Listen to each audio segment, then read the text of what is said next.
अवसर दें और अपने उद्बोधन से हमें कृतार्थ करें।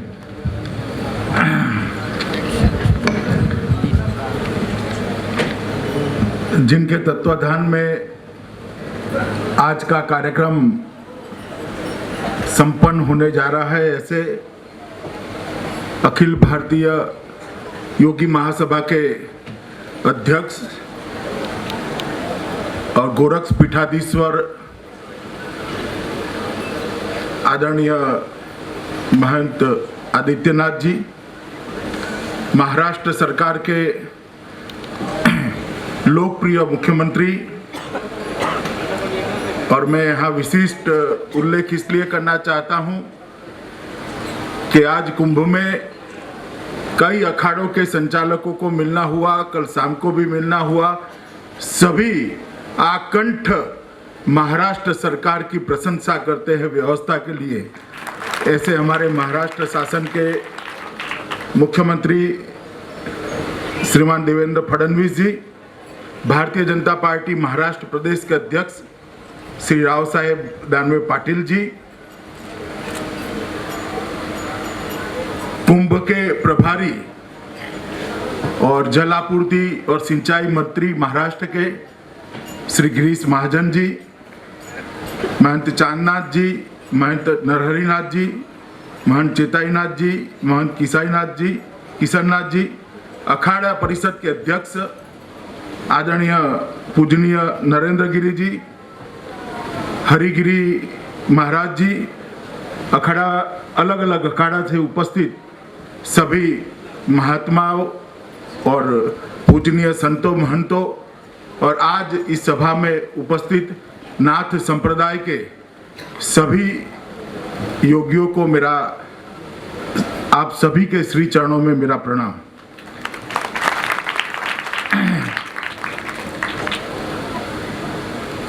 आज इस श्री क्षेत्र त्र्यंबकेश्वर में नाथ संप्रदाय के एक पौराणिक स्थान का जीर्णोद्धार हुआ है। शिव स्वरूप गोरक्षनाथ जी की मूर्ति, नवनाथों की मूर्ति की प्राण प्रतिष्ठा हुई है, और श्रीनाथ जी के दूल्हे को भी आज यहाँ पर फिर से एक बार इसकी अलग जगह है। मैं सबसे पहले महंत योगी आदित्यनाथ जी का हृदय से धन्यवाद करना चाहता हूं कि इस पुण्य कार्य में सम्मिलित होने का उन्होंने हमें मौका दिया और अधिकार दिया। आज क्योंकि यहाँ प्राण प्रतिष्ठा हुई है गोरक्षनाथ जी की मूर्ति की, इसलिए तो महत्वपूर्ण दिन है, मगर इसके साथ साथ कुंभ पर्व भी चल रहा है, इसलिए बहुत ज्यादा महत्वपूर्ण दिन है। ये कुंभ पर्व शाश्वत शब्द अगर हिंदी भाषा में कहीं से आया होगा, संस्कृत में कहीं से आया होगा, तो शाश्वत शब्द कुंभ मेले के लिए ही बनाया गया है, क्योंकि अनादिकाल से ये व्यवस्था चली है और आने वाले अनेक सालों तक अक्षुण्ण ये व्यवस्था चलती जाएगी। इसीलिए कुंभ मेले को शाश्वत कहते हैं। हिंदू धर्म के इतने सालों की यात्रा में कई उतार आए, चढ़ाव आए, कभी विधर्मियों ने शासन किया, कभी आक्रमण किया, मगर हर समय इस देश के संतों ने, महात्माओं ने कुंभ मेले को आयोजित किया और एक परंपरा के माध्यम से हिंदू धर्म का संरक्षण और संवर्धन करने का, समाज का मार्गदर्शन करने का काम किया। संकीर्णता और हिंदू धर्म दो एक साथ कभी नहीं हो सकते। व्यक्ति को परम तत्व के पास पहुंचने के लिए अनेक रास्ते होते हैं। हर व्यक्ति अपना एक अलग रास्ता चुन सकता है। सभी रास्तों को समाहित करने का नाम ही हिंदू धर्म है। किसी भी मार्ग से आप जाना चाहिए, अपने जीवन को ऊंचाइयों पर ले जाइए और परम तत्व के अंदर विलीन करने का प्रयास करिए। यही हिंदू धर्म की व्याख्या अगर सीधा साधा शब्दों में करनी है तो यही व्याख्या है। इसलिए हमारे यहाँ अनेक प्रकार के संप्रदाय बने, अनेक प्रकार के अलग अलग उपासना पद्धतियां बनी, और सभी उपासना पद्धतियों को अखाड़ों में समाहित किया गया और नाथ संप्रदाय जैसे आदि संप्रदायों ने भी उसका संरक्षण और संवर्धन किया, सम्मान किया। और उसी का कारण है कि अनेक आपदाओं के बाद भी आज हिंदू धर्म दुनिया का मार्गदर्शन करने के लिए दैदीप्यमान स्वरूप में दुनिया के सामने उपस्थित है। आक्रमण सिर्फ हिंदुस्तान पर नहीं हुए, देश दुनिया के कई हिस्सों में आक्रमण हुए, मगर कहीं पर वो जो मूल धर्म होंगे, मूल परंपराएं होगी, मूल संप्रदाय होंगे, कहीं नहीं टिके। एक हिंदू धर्म ही ऐसा धर्म है, एक हिंदू परंपरा ही ऐसी परंपरा है, हमारे संप्रदाय ही ऐसे संप्रदाय है। अनेक आक्रमणों का सामना करते करते करते आज सब पर विजय प्राप्त कर कर दुनिया का मार्गदर्शन करने के लिए अपने संपूर्ण वैभव के साथ उपस्थित है। मित्रों, कुंभ की परंपरा कहते हैं समुद्र मंथन के वक्त जब इंद्र के बेटे जयंत अमृत लेकर जा रहे थे, तब भारत में 4 स्थानों पर अमृत बिंदु गिर गए। प्रयाग में गिरा, हरिद्वार में गिरा, उज्जैन में गिरा और सिख क्षेत्र नासिक में गिरा। और चारों स्थानों पर ये कुंभ इतने सालों से होता है। कभी मैंने कुंभ का निमंत्रण नहीं देखा।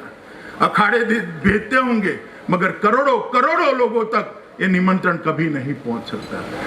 कुंभ की तिथि कब तय होती है, कुंभ के मेले का स्थान कब तय होता है, वहां रहने की व्यवस्था क्या है, व्यवस्था कैसी है, सुविधापूर्ण है या नहीं है, किसी भी बात की चिंता करे बगैर दुनिया भर से करोड़ों हिंदू मत में आस्था रखने वाले करोड़ों लोग स्नान करने के लिए गोदावरी, गंगा और क्षिप्रा के किनारे इकट्ठा होते हैं। उनको कोई बुलाने नहीं जाता। यूरोप को क्या देश ऐसे हैं जिनकी जनसंख्या कुंभ में आने वाले यात्रियों से कम है।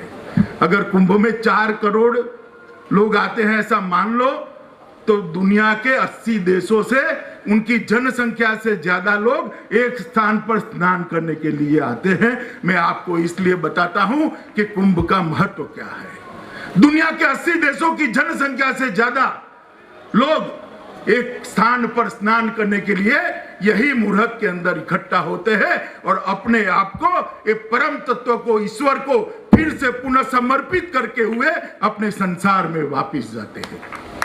मित्रों, पूरी व्यवस्था अखाड़ा परिषदों के तत्वाधान में होती है और आज सभी अखाड़ा परिषदों ने हमारे भाई गिरीश का बहुत महिमा मंडन मेरे सामने किया है। मैं कहे बगैर नहीं रह सकता कि गिरीश जी ने बहुत अच्छी व्यवस्था करी है।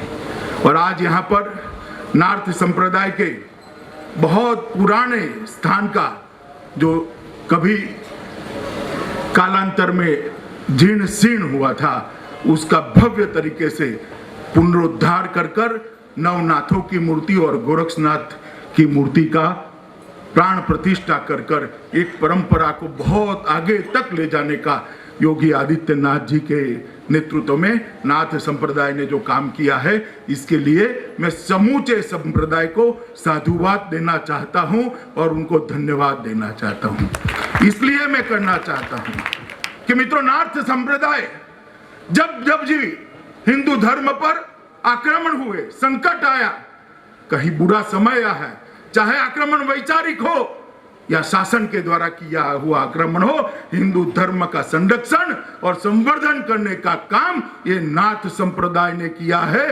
पूरे हिंदुस्तान भर में एक भी अंचल ऐसा नहीं है जहां नाथ संप्रदाय के योगियों ने जाकर मानवियों को उच्च जीवन के पाठ न पढ़ाए हो। ये संप्रदाय ने सालों तक पूरे हिंदुस्तान का दिग्दर्शन करने का काम किया है।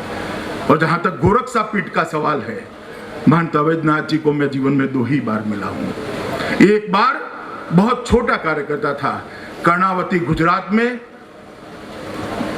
संतों की संसद थी और वो संसद में मैं प्रबंधक था और मुझे वो अवैधनाथ जी का प्रबंधक बनाया गया था। एक पूरा दिन उनकी सेवा करने का मुझे मौका मिला था।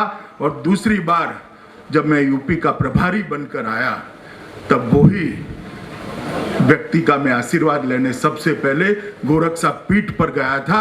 बहुत उम्र हो चुकी थी, मगर आंखों में चमक भी थी और आशीर्वाद देने के लिए उत्साह भी था। और उसी का कारण है कि आज भारत में भारतीय जनता पार्टी की पूर्ण बहुमत की सरकार बनी है।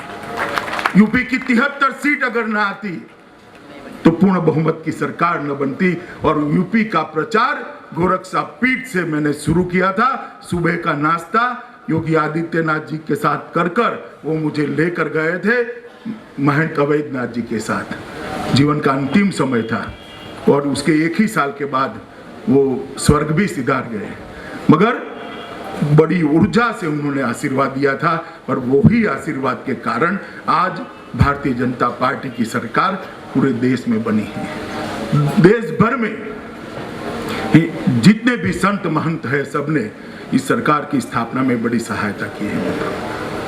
और गोरखसा पीठ का जहां तक सवाल है, पूर्वी हिस्से में वो एक राष्ट्र रक्षक के रूप में गोरखसा पीठ आज भी विद्यमान है। कोई भी अराष्ट्रीय तत्व उनके तत्वाधान में काम नहीं कर सकता।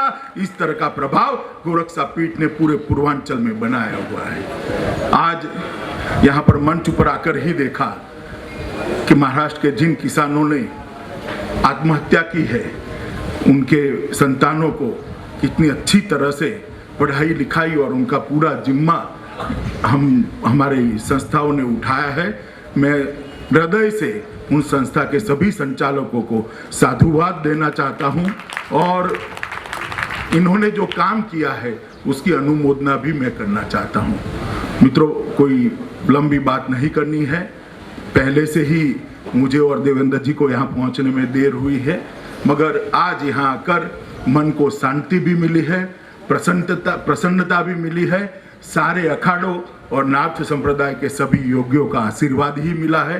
तो यहाँ से एक नई चेतना लेकर मैं दिल्ली जाऊंगा और भारतीय जनता पार्टी और देश की सेवा के लिए पूरा समय लगाऊंगा। आप सबका आशीर्वाद हमेशा इस देश की जनता पर बना रहे, भारतीय जनता पर बना रहे, भारतीय जनता पार्टी पर बना रहे और इस हिंदू धर्म की सभी परंपराओं पर बना रहे। यही अपेक्षा और प्रार्थना कर मेरी वाणी को विराम देता हूं। वंदे मातरम।